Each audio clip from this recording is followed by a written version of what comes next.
Welcome to the Power of Peacefulness podcast. We're all about bringing peace into your life. If you like this podcast, do me a favor, give it a thumbs up. And if you need some extra help, go ahead and download my free resource. You can find that at Sharon McLaughlin, MD/workbook. It's a workbook all about peacefulness. So if you need some peace, try the workbook. All right, let's get started. Hey, everybody. Thanks so much for being here today. Today, we have Dr. Gail Miller. She is a life coach. She's also trained in maternal-fetal medicine. And we're going to be delving into the effects of probing inquiries. You know, when people touch upon sensitive subjects and it feels uncomfortable to us, but for them, this is their norm and they want to ask about it and how we could protect ourselves, set up some boundaries, and power of peacefulness, because this is what this podcast is all about. Dr. Gail Miller, thank you so much for being here today. Oh, thank you for having me. And I really appreciate you kind of shining a light on this topic. So I am, it's always people are like, that's very ironic. I'm a maternal-fetal medicine physician and I am childless, not by choice. And that is my area that I coach on. And so this is a particularly strong interest, if you will, but it's not just women who are childless and not by choice. So let me give you an example, because it's June coming up. So wedding season. And I've witnessed this recently and last year and the year before with, it's always wedding season, in the summer. And there was a particular exchange that just was so upsetting to witness. And it was the bride to be who, after an event, for part of the planning for the wedding, is sitting there with, her wedding party, and someone in the family started in on, well, you're going to have children right away, right? And you're going to have 4. I expect you to have 4. And the bride to be was so visibly uncomfortable. And it completely went unnoticed by this person who just kept, and so the bride to be kept hemming and hawing, and like you could see she didn't want to upset this future family member. But this future family member didn't care or notice that she was upsetting her. And it continued at the next, event, because there's always lots of events leading up to the wedding. Did the same thing. And I sat there quietly trying to change the subject without turning to this person and saying, that's not okay, because I knew the bride would get upset with me if I did that. So that was really hard, actually, because I so wanted to be like, stand up for her, but I knew she would get mad. But it happens all the time. And it's not just about, brides and pushy family members and pushy friends. I know of someone who now they are struggling in their marriage. And so they've decided to hold off on trying to have a child. And a very less than a handful of people know what they're going through right now and what their plans are. And yet other people, when we're out, don't think twice about, well, when are you going to have kids?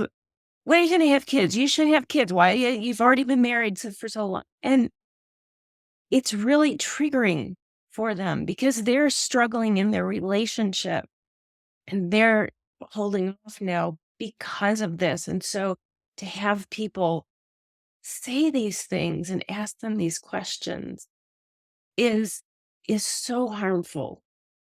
But what I've noticed is people on the receiving end are very quiet, noticeably, obviously uncomfortable.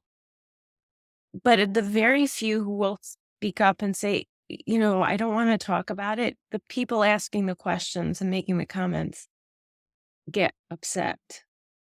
It's like, well, if you cared about, well, I just care about you. Well, if you cared about them, you would notice their reaction and recognize, oh, I think I stepped over a boundary that I shouldn't have. So it is definitely my niche of, my clients' experiences, but it's not just them. Um, Women who have, why do you only have one child? Or why do you have four? You have so many. Like, no one thinks twice about invading someone's personal life and asking these personal questions. So it is a topic that is, very near and dear to my heart, if you can't tell. No, it's important. I have definitely been witness. I remember somebody asking a close relative, "Why don't you have children? Do you have children?" Why? And then, "No, why don't you have children?" And I was speaking, I felt so, because you could see, right? If you're empathetic, you see the uncomfortableness in there. And I'm like, why isn't the person that's asking seeing the same thing I'm asking? So I remember chiming in and be like, that they have a beautiful dog. And I let, you got to see this dog. It's a beautiful dog, and going on to the dog. And then the dog, "Oh, yeah, we have a dog." And, like, it took off, but I was like, why did I even need to do that? That's crazy. And this poor couple is struggling to have a child, right? And yeah, so I'm glad that we're speaking about this today. Me as well. Thank you. Yeah. And again, it's because it's not just, that's my niche, my clients I take care of, but it's not just those of us who are childless not by choice.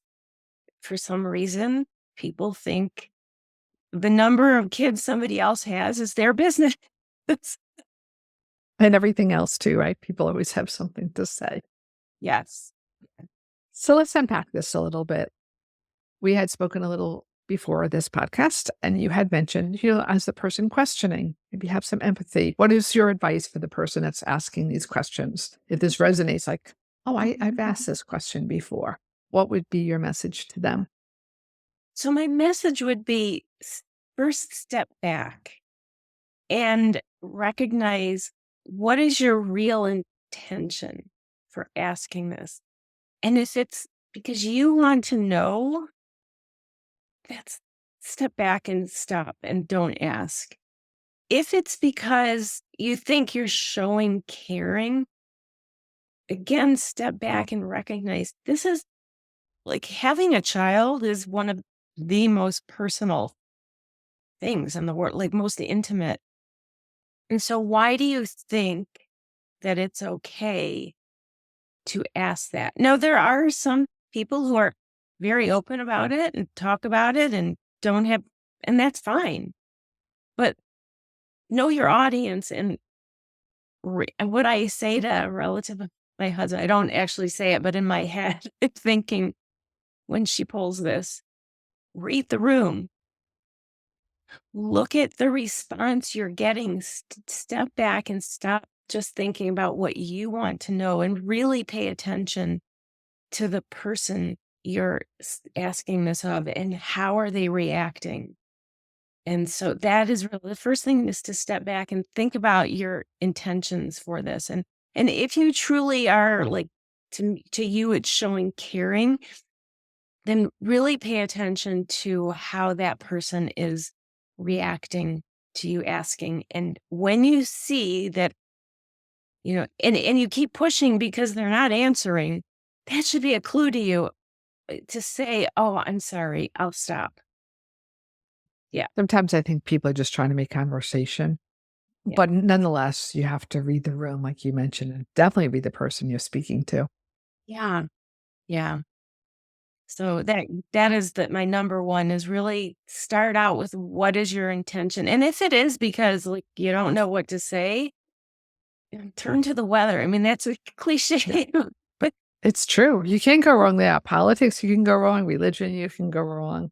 exactly. Or, like, what are your hobbies? What are you doing this weekend? Like, what fun things do you like to do? There's so much else that you can talk about. Y- What about for the person who is put in this position? What advice would you give to them? Yeah. So for the person put in this position, mm, there's no, like, you can't have an answer planned for every question, because people still ask things. And, like, after all these years, okay, that's a new one.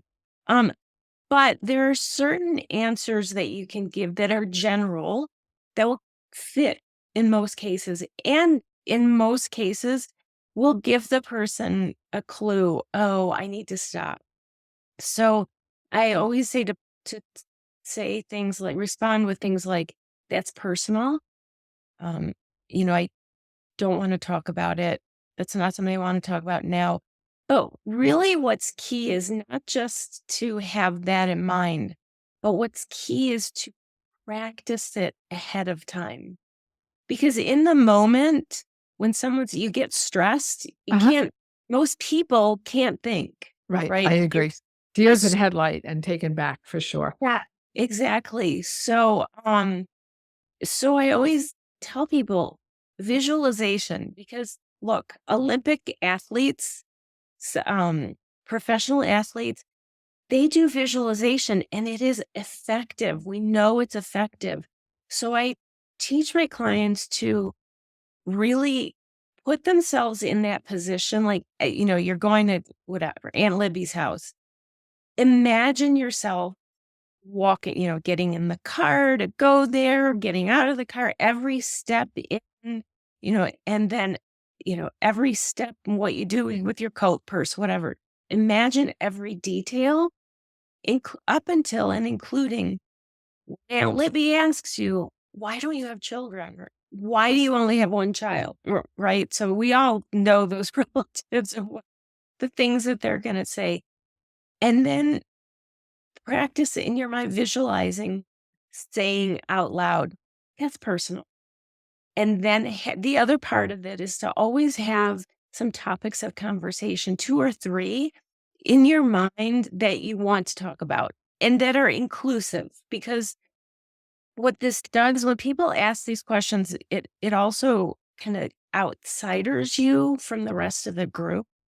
And so you don't want to do that to anybody else. So you want to think of 2 or 3 topics that, most people would be interested in to talk about. So when you're imagining this, no, I don't want to talk about it. It's personal, whatever it is that you decide you're comfortable with, then kind of just go straight into, hey, did you see the Broncos game or whatever? I'm in Denver. So that's always a good topic of conversation. Yeah. So just when you imagine yourself, when you visualize yourself doing that, and then you get comfortable with that so that as you're visualizing it, it becomes second nature in that visualization. Then in front of a mirror, say it out loud because then it becomes second nature. So when that stress happens, you step back, take a breath, calm yourself, say, that's personal, but hey, we just saw a great movie, whatever. It becomes just more natural to do that. Um, and sometimes, for most people, when you say that's personal or I don't want to talk about it, most people will get it and stop. There's the occasional who don't get it. And here's what, like, you really have to work on that sense of it. It's okay to have a boundary. It's okay to say if they are still pushing, I said that was personal for a reason. Please don't continue. Most of us are uncomfortable with that. Yeah. Right. Because we feel we're being rude. But that's why practicing it ahead of time in your mind and then speaking it out loud to a mirror helps it to become something that just kind of rolls off the tongue. Yeah, that's what I work on. One of the things I work on with my clients is having that as it just comes off naturally. Yeah. Thank you for that. I want to speak a little about your book. You have a book. Yeah. Tell us Yeah. about it. Okay. So it's called Missing Motherhood, A Path Onward. And it's written from, I have stories in there, not just of my experiences, but other women who have gone through this. And it's really written from beginning of like the dream that was lost, because when you're childless, not by choice, what you lose is this vision of the future that you had. Right. So I start out by talking about the dreams that we all have and then walk through the stages of um not the stages of life, but the stages of dealing with this pain. And then ending with creating your new dream because it's not that the pain goes away. It's not that we turn to someone and you're like, oh yeah, I'm glad I didn't have children. Although very occasionally there are women who reach that point. They're like, you know what, I wouldn't have this life if I had children. And so occasionally some women do turn to the situation where they're like, you know what, I am happy. I'm not childless. I am childless, not by choice, but I'm happy with this life and not grieving my loss. But most women still grieve. So it's not about, you know, stopping the grief, getting rid of the pain, because anybody who's had any kind of loss knows there's always that little piece of your heart and that little piece of pain. Um, and so it's really about instead of the pain kind of overwhelming your life and being the sole focus of your life, it's about it kind of becoming smaller and you carrying it with you so you can honor that loss, but still live a fulfilling life. Um, so I talk in there about I do have particular one chapter that's about stepmoms who are childless, not by choice, because I am as well. And that's a group of women who often kind of get lost in this because everyone assumes, oh, if you're a stepmom, then they're your kids. And for many, many, many stepmoms, that's not what happens for a variety of reasons. And I also talk about aging without children. Um, and the other thing that I talk about or write about in the book is most people think that anybody who's childless, not by choice, is because they had unsuccessful fertility or fertility treatments. And that's not the case. There are women who are what we call childless by circumstance. They've aged out, they didn't find a partner in the age range when you would have children, or they have a genetic disorder that they don't want to pass down and can't afford the option. So there's so many reasons to be childless. And that's also a focus of my book because so many people think, oh, it's just because you had infertility. And that's not the case. Gail, you have a free resource on your website. You talk about a guide, steps to overcome self doubt and feel worthy when being childless isn't by choice. Tell us a little about that. Yes. So there's such a um there's such a pronatalist view in society, right? Women are supposed to have children. Women are judged by fertility status, by marital status. And you hear all the time from women, this is not just women, but everyone, the most important job in the world is to be a mom. If you can't do that job, what does that say about you? So, it it does lead to this sense of unworthiness. You start to doubt yourself. For women who've been through infertility treatments, they start to criticize their body. They doubt their body because it couldn't do what it was supposed to do. You start for those who, maybe aged out, you doubt yourself because of all the decisions that you made that led to that. So there's so many reasons that lead women to feeling like we're less than. And it's, in reality, women are really good at that, right? In general, even when you're not childless, not by choice, we're all really good at self-criticism. So that's what this is about, overcoming that because we're not less than. Gail, thank you so much for being here today. If people want to get a hold of you, how do they do that? So either at gail@pathonward.com or you can go to my website, which is pathonward.com. And all the links to any social media are all there, easy to get to. So everything is in one place. Thank you for helping others do this. Thank you for you going through so much pain and then sharing it with and helping others. Thank you. Thank you for bringing this topic to light. I appreciate it. And so do I know so many women.